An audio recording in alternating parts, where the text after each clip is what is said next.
स्वागत है आपका हमारे YouTube चैनल पर। फ्रेंड्स, आज के इस वीडियो में हम बात करेंगे कक्षा 8 सामाजिक विज्ञान की पाठ्य पुस्तक के भाग 1 के चैप्टर संख्या 8 के बारे में, जिसका नाम है महिलाएं, जाति एवं सुधार। जिसके वीडियो में आज के हम अध्ययन करेंगे पाठ्य पुस्तक से संबंधित जो भी अभ्यास प्रश्न पूछे जाते हैं उनके सॉल्यूशन के बारे में। चलिए शुरू करते हैं। प्रश्न संख्या 1 है, फिर से याद करें, निम्नलिखित लोगों ने किन सामाजिक सुधारों का समर्थन और प्रसार किया, जैसे राम मोहन राय। तो इसका आंसर लिखेंगे, राम मोहन राय देश में पश्चिमी शिक्षा का प्रसार करने और महिलाओं के लिए ज़्यादा स्वतंत्रता व समानता के पक्षधर थे। उन्होंने इस बारे में लिखा है कि किस तरह महिलाओं को जबरन घरेलू कामों में बांध कर रखा जाता था। उनकी दुनिया घर और रसोई तक ही सीमित कर दी जाती थी और उन्हें बाहर जाने, पढ़ने लिखने की इजाज़त नहीं दी जाती थी। इसलिए उन्होंने इसके विरुद्ध आवाज़ उठाई और साथ में पश्चिमी शिक्षा के पक्ष में प्रचार भी किया। अगला है दयानंद सरस्वती, इन्होंने विधवा विवाह का समर्थन किया था। अगला है वीरेशलिंगम पुंतुलु, तो विधवा विवाह के समर्थन हेतु इन्होंने एक संगठन बनाया था। ज्योतिराव फुले, इन्होंने महाराष्ट्र में लड़कियों के लिए स्कूल खोले तथा पिछड़ी जातियों का उद्धार किया था। अगला है पंडिता रमाबाई, इन्होंने पूना में एक विधवा गृह की स्थापना की। पेरियार, जिन्होंने हिंदू वेद पुराणों की आलोचना की थी। मुमताज अली, इन्होंने कुरान शरीफ की आयतों का हवाला देकर कहा कि महिलाओं को भी शिक्षा का अधिकार मिलना चाहिए। ईश्वर चंद्र विद्यासागर, इन्होंने विधवा विवाह का समर्थन स्त्री शिक्षा के लिए प्रयास किए थे।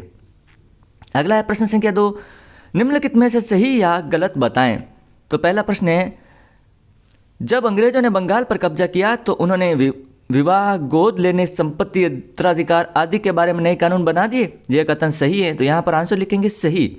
अगला है, समाज सुधारकों और सामाजिक तौर तरीकों में सुधार के लिए प्राचीन ग्रंथों से दूर रहना पड़ता था। यह कथन गलत है, यहाँ पर लिखेंगे गलत। अगला प्रश्न है, सुधारकों को देश के सभी लोगों का पूरा समर्थन मिलता था। यह कथन भी गलत है, यहाँ आंसर में लिखेंगे गलत। अगला है, बाल विवाह निषेध अधिनियम 1829 ईस्वी में पारित किया गया था। यह कथन गलत है, यहाँ पर लिखेंगे गलत।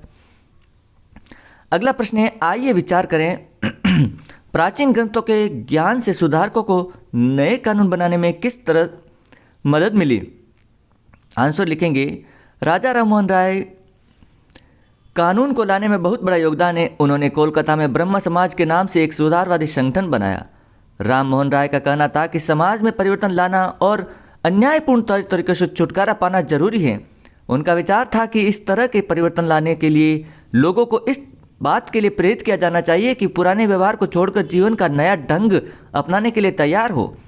राम मोहन राय हमेशा से महिलाओं को शिक्षा देने के लिए बढ़ावा देते थे। जैसे उन्होंने राजा राममोहन राय ने अपने लेखों से यह सिद्ध करने का प्रयास किया है कि प्राचीन ग्रंथों में विधवाओं को जलाने की कहीं भी अनुमति नहीं दी गई है। अतः उनकी मांग पर 1829 ईस्वी में सती प्रथा पर कानून रोक लगा दी गई। प्रसिद्ध सुधारक ईश्वर चंद्र विद्यासागर ने भी विधवा विवाह के पक्ष में प्राचीन ग्रंथ का हवाला दिया था। 1856 ईस्वी में विधवा विवाह के पक्ष में एक कानून पारित कर दिया गया। अंग्रेजी काल में पारित होने वाले अन्य कानूनों के पीछे भी प्राचीन ग्रंथों का ही योगदान था। अगला प्रश्न है, लड़कियों को न स्कूल न भेजने के पीछे लोगों के पास कौन कौन से कारण होते थे। तो इसके पीछे जो कारण होते थे, जैसे लोगों को लगता था कि अगर लड़कियां पढ़ लेंगी तो घर का काम कौन करेगा। अगला, पढ़ने वाली लड़कियां घर का काम नहीं कर पाएंगी, जिससे घरेलू काम करने में दिक्कत होगी। लोगों को विश्वास था कि अगर औरत पढ़ी लिखी होगी तो वह जल्दी विधवा हो जाएगी। अगर लड़की पढ़ी लिखी होंगी तो संपत्ति पर अपना अधिकार जमाना शुरू कर देगी। लड़कियां स्कूल कैसे जाएंगी और सार्वजनिक स्थानों से कैसे निकलेगी। सब कारण थे स्कूल न भेजने के। अब अगला प्रश्न है, ईसाई प्रचारकों की बहुत सारी लोग क्यों आलोचना करते थे। आंसर लिखेंगे, कई लोग जाति आधारित समाज के आदिवासी समुदायों तथा पिछड़े वर्गों के से होने वाले अन्याय से दुखी थे। वे समानता के व्यवहार की आलोचना करते थे, कामना करते थे। ईसाई प्रचारकों ने जब इनके बच्चों के लिए स्कूल खोले तो अन्य जातियों की तरह बच्चों की तरह वह भी स्कूल जाने लगे। कुछ आदिवासी समुदाय को ईसाई धर्म में भी परिवर्तन कर दिया जाए, इसलिए बहुत से लोग ईसाई प्रचारकों की आलोचना करने लगे थे। परंतु कुछ सुधारक ऐसे भी थे जो इन लोगों को समाज में सम्मान दिलाना चाहते थे। इन लोगों में विशेषकर सुधारकों ने ईसाई प्रचारकों द्वारा पिछड़ी जातियों के हित में उठाए जाने कदमों का समर्थन किया था। अगला प्रश्न है, अंग्रेजों के काल में ऐसे कौन ऐसे लोगों के लिए कौन से नए अवसर पैदा हुए जो निम्न मानी जाने वाली जातियों से संबंधित थे? तो आंसर लिखेंगे, निम्न मानी जाने वाली जातियां सवर्ण जमींदारों के उत्पीड़न से दुखी थे। उन्हें ऐसे काम करने पड़ते थे जो घृणित समझे जाते थे। अंग्रेजी काल में शहरों के विस्तार के लिए नए अवसर पैदा हुए और श्रम की मांग हुई। शहरों में कूलियों, खुदाई करने वाले, बोझा ढोने वाले, ईंट बनाने वाले, सफाई कर्मियों, नालियाँ साफ करने वाले, रिक्शा खींचने वाले आदि की जरूरत थी। इन कामों के लिए गांव और छोटे कस्बों के गरीब लोग शहरों की ओर जाने लगे। इनमें बहुत से लोग पिछड़े वर्गों के भी थे। इन कामों के अतिरिक्त कुछ लोग असम, मॉरिशस, त्रिनिदाद तथा इंडोनेशिया आदि स्थानों पर बागानों में काम करने के लिए चले गए। भले ही नए स्थानों पर काम बहुत कठोर था, उत्पीड़ित जातियों के लिए, लोगों के लिए यह गांवों में स्वर्ण जमींदारों के दमनदारी नियंत्रण से मुक्ति पाने का अवसर था। अगला प्रश्न है प्रश्न संख्या 7। ज्योतिराव और अन्य सुधारकों ने समाज में जातीय असमानताओं की आलोचनाओं को किस तरह सही ठहराया? तो आंसर लिखेंगे, 19वीं शताब्दी से लेकर 20वीं शताब्दी के आरंभ तक भारतीय समाज जातीय असमानताओं से बुरी तरह ग्रस्त था। निम्न कही जाने वाली जातियों के साथ साथ बहुत बुरा व्यवहार किया जाता था। अतः तत्कालीन समाज सुधारकों ने अन्याय के विरुद्ध जोरदार आवाज उठाई। इन सुधारकों में ज्योतिराव फुले, डॉक्टर B.R. अम्बेडकर और पेयर नायरकर प्रमुख थे। अपनी बात को सही ठहराने के लिए ज्योतिराव ने ब्राह्मणों के इस दावे का जोरदार खंडन किया कि आर्य होने के नाते वे दूसरों से श्रेष्ठ हैं। उन्होंने तर्क दिया कि आर्य विदेशी थे जो बाहर से आए थे। उन्होंने यहाँ के मूल निवासियों को हराकर अपना दास बना लिया था। जब आर्यों ने अपना प्रभुत्व स्थापित कर लिया तो वे पराजित जनता को नीच तथा निम्न जातियों मानने लगे। फूले का मानना था कि ऊंची जातियों का उनकी जमीन और सत्ता पर कोई अधिकार नहीं है। यह धरती यहाँ के देशी लोगों की है जिन्हें आर्यों ने निम्न जाति का नाम दे दिया। फूले के अनुसार आर्यों के शासन से पहले यहाँ स्वर्ण युग था। उस समय योद्धा किसान जमीन जोतते थे और मराठे मेहात पर न्याय संगत और निष्पक्ष तरीके से शासन करते थे। इसलिए जाति भेदभाव समाप्त होना ही चाहिए। राम मोहन राय ने जाति व्यवस्था की आलोचना करने वाले एक प्राचीन बौद्ध ग्रंथ का अनुवाद किया। कुछ सुधारकों ने भक्ति परंपरा को अपनी आलोचना का आधार बनाया, जो जातीय असमानता की कट्टर विरोधी थी। पूर्वी बंगाल में हरिदास ठाकुर ने जाति व्यवस्था को सही ठहराने का वाले ब्राह्मण ग्रंथों को चुनौती दी। अगला प्रश्न है, फूले ने अपनी पुस्तक गुलाम गौरी को गुलामों की आज़ादी के लिए चल रहे अमेरिकी आंदोलन को समर्पित क्यों किया? आंसर लिखेंगे, डॉक्टर अम्बेडकर ने मंदिर प्रवेश आंदोलन 1827 ईस्वी में प्रारंभ शुरू किया था। इसमें समाज के पिछड़े वर्गों ने बड़ी संख्या में भाग लिया क्योंकि उन्हें मंदिरों में प्रवेश की अनुमति नहीं थी। ब्राह्मण पुजारी इस बात पर आग बबूला हो गए कि पिछड़े वर्गों के लोग भी मंदिर के जलाशय का पानी उपयोग कर रहे हैं।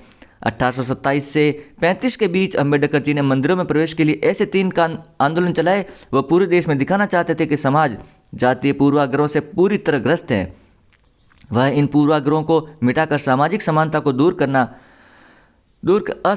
करना चाहते थे और पिछड़े वर्गों के लोगों को सम्मान दिलाना चाहते थे। अगला प्रश्न है प्रश्न संख्या 9। मंदिर प्रवेश आंदोलन के लिए अम्बेडकर का क्या हासिल करना चाहते थे? तो आंसर लिखेंगे, ज्योतिराव फुले तथा रामास्वामी नायकर ने महसूस किया कि राष्ट्रीय आंदोलन जातीय असमानता पर आधारित हैं। इसमें सभी जातियों को समान दर्जा प्राप्त नहीं है। नायकर कांग्रेस के सदस्य थे। उन्हें इस समय बहुत निराशा हुई जब कांग्रेस के एक भोज में उच्च तथा निम्न कही जाने वाली जातियों के लिए अलग अलग बैठने की व्यवस्था की गई। हताश होकर उन्होंने पार्टी छोड़ दी और राष्ट्रीय आंदोलन के आलोचक बन गए। उनकी समझ में आ गया था कि उन्हें अपने अधिकारों तथा स्वाभिमान के लिए स्वयं लड़ाई लड़नी होगी। इस लड़ाई को उन्होंने स्वाभिमान आंदोलन का नाम दिया। उनके आंदोलन को देखते हुए कांग्रेस ने अछूतोद्वार को भी राष्ट्रीय आंदोलन का लक्ष्य घोषित कर दिया। अगला प्रश्न संख्या 10। ज्योतिराव फुले और रामास्वामी नायकर राष्ट्रीय आंदोलन की आलोचना क्यों करते थे? क्या उनको आलोचना से राष्ट्रीय संघर्ष में किसी तरह की मदद मिलती थी?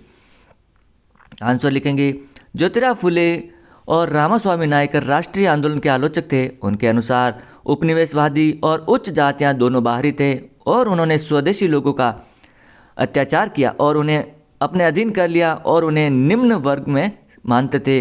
ज्योतिराव फुले ने अपने हमेशा उच्च जाति को बाहरी लोगों के रूप में माना था, जिन्होंने लोगों को अपनी ज़मीन पर प्रताड़ित किया और उन्हें निम्न तथा निम्न जाति के रूप में माना। उनके अनुसार उच्च जाति के लोगों ने राष्ट्रीय आंदोलनों में भाग लिया ताकि एक बार उपनिवेशवादी देश छोड़ दें, वे फिर से निचली जातियों के लोगों पर अपनी शक्ति का उपयोग कर सकें। आरएन के अनुसार रामास्वामी नायकर द्रविड़ संस्कृति के सच्चे समर्थक थे, जिन्हें अछूत माना जाता था और ब्राह्मणों द्वारा उत्पीड़ित किया जाता था। उनका मानना था कि निचली जाति को हमेशा मर्यादा के लिए संघर्ष करना पड़ता है। इन आलोचनाओं ने उच्च जाति के राष्ट्रवादी नेताओं के लिए बीच पुनर्विचार और आत्मनिंदा करने में मदद की। इस प्रकार ये चैप्टर संख्या कंप्लीट होता है। वीडियो अच्छा लगे तो लाइक और शेयर कीजिएगा। चैनल पर पहली बार तो चैनल को ज़रूर सब्सक्राइब करें, हमारे चैनल को ज़रूर सब्सक्राइब करें, क्योंकि हमारे चैनल पर सभी कक्षाओं के अभ्यास प्रश्न के आंसर डाले जाएंगे। मिलते हैं अगले वीडियो में।